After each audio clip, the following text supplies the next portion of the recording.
Ora, aku tak aku medun. Ya kan dulange iki kena lho. Apa nglumpukke wong wiyaga biasane nglumpukke dhuwit rasane ngono.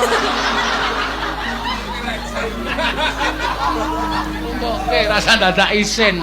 Ya, dilumpukke Bim. Nglumpukke Bim, keke anu kase. Ya wah, mbok mau ngerti rasa ngedeke tatina wis.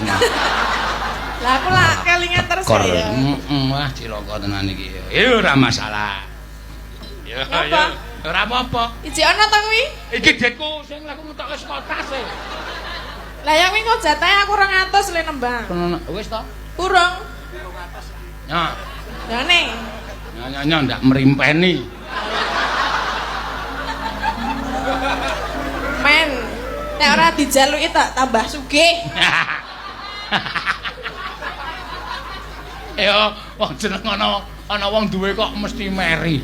Anggere ana wong tuku apa-apa kok mesti anggere tak liwati karepe kok tuku meneh. Lah ya kok ora. Lah ya ben ya nyeleng-nyelengi kok ditendek. Lah kuwi melu ngono aku barang lho. Lho kok melu ngapa? Lah ngono aku ya tak catut tok. Ora wae ora tau catut-catutan. Lah ngapa gunting? Ngelongi. Ngelongi beda karo nyatut. Iya. Hes.